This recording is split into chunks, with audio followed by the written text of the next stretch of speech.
السلام عليكم ومرحبا بكم معايا في فيديو جديد ان شاء الله. نتمنى انكم تكونوا بصحه جيده ان شاء الله. اليوم غادي نقدم لكم واحد الكيكه اللي تجي خفيفه وسهله بالكوك والحامض.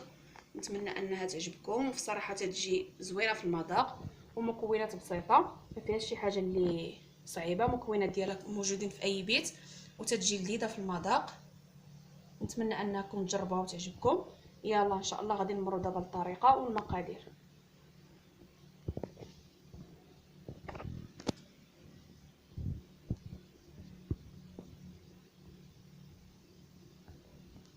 نمروا للمكونات والطريقه باش غادي نخدموا ان شاء الله. هاد الكيكه اللي قلت لكم راه ساهله دغيا توجد. غنحتاجوا فيها كاس نتاع الكوك، غنحتاجوا فيها كاس ديال الزيت، كاس ديال الحامض ما عامرش وتنكملوه بالماء، كاس ديال الحامض تقريبا حد لهنا فوق من النص، واللي بقى تنكملوه بالماء عادي ديال الروبيني. سنيده حبيبات حتى هي كاس، 3 نتاع الخمارات، دقيق حسب الخليط. غنحتاجوا 4 البيضات، انا درت هنا 5 البيضات حيت عندي البيض صغير. الا كان البيض كبير تكتفيو غير ب4 البيضات بارك عليكم. وقبيصه تاع الملحه. وهذا المول غنديرها في هذا المول هذا الطويل، انا دهنته من قبل ورشيته الدقيق. دابا ان شاء الله غادي نمروا للطريقه. غنبداو بسم الله على بركه الله. نوضع البيض.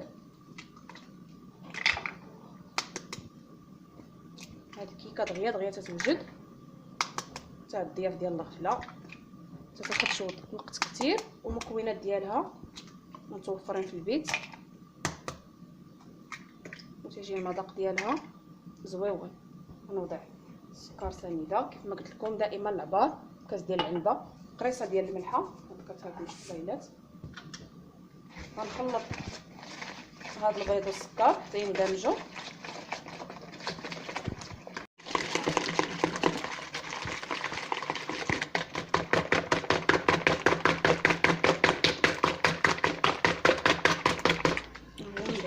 من بعد ما خلطته غنضيف عليه داك الكاس ديال الحامض والماء، وغنضيف كاس ديال الزيت، وغنضيف الكاس نتاع الكوك،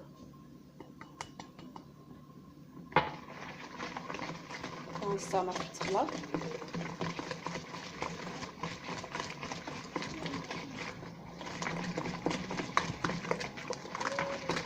هاتو المذاق ديال الكوك مع الحامض ما نقولكمش كيف تيجي المذاق ديالو، تيجي المذاق ديالو زوين.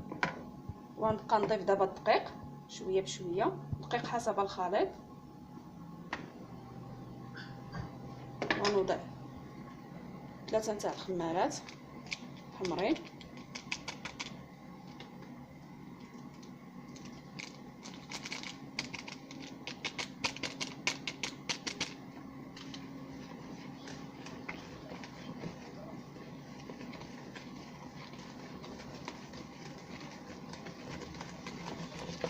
كتشوف داك الحامض كيترد الخليط تيردو بيض نتوما كما تتشوفوا.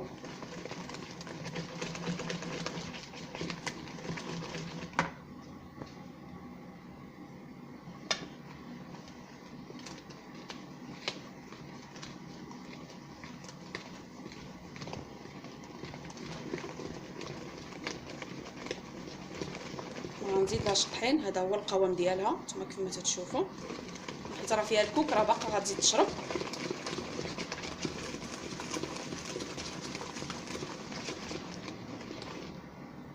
بارك عليها، ما غاديش تحتاج هي تخلط بزاف.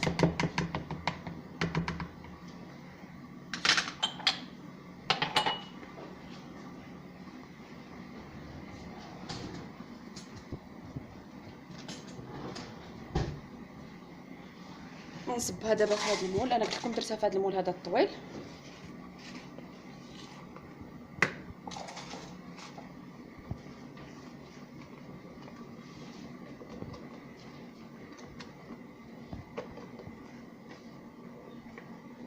الفران راني مشعلاه من قبل.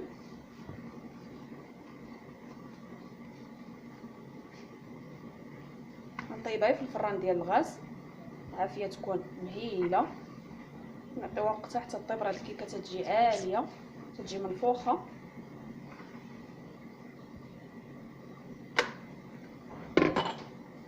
هانتوما كما تتشوفوا غادي غادي نديرها دابا في الفران طيب ان شاء الله. فاش طيب نوريكم الشكل ديالها. ها هي الكيكه من بعد ما خرجتها من الفران، هانتوما كيف ما تشوفوا الشكل ديالها، راه مازال سخونه. درتها في هاد الشبكه تبرد شويه ونديرها في طبق التقديم ان شاء الله ونوريها لكم. الكيكه هي من بعد ما زينتها، انا زينتها غير بالكوك، محيت فيها لداخل الكوك باش نبقاو في نفس المذاق. درت لها المربى ودرت فيها الكوك. نتمنى انها تعجبكم صراحه، جربوها تجي لذيذه في المذاق وسهله دغيا بمكونات بسيطه، ما فيهاش شي مقادير اللي ما كاينش في اي بيت. هانتوما كيف تجي من الداخل، وتجي هشيشه. هانتوما كيف تجي من الداخل، تجي مجعبه. هانتوما كما تشوفوا غتجي رطبه وفتيتيه، والمذاق ديال الكوك مع الحامض.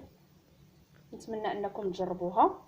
الا عجبتكم الوصفه ديال اليوم ما تنساوش تشاركوا في القناه وتدعمونا بلي لايك، وتنشكركم بزاف على التشجيع ديالكم. وان شاء الله الى فرصه مقبله ان شاء الله.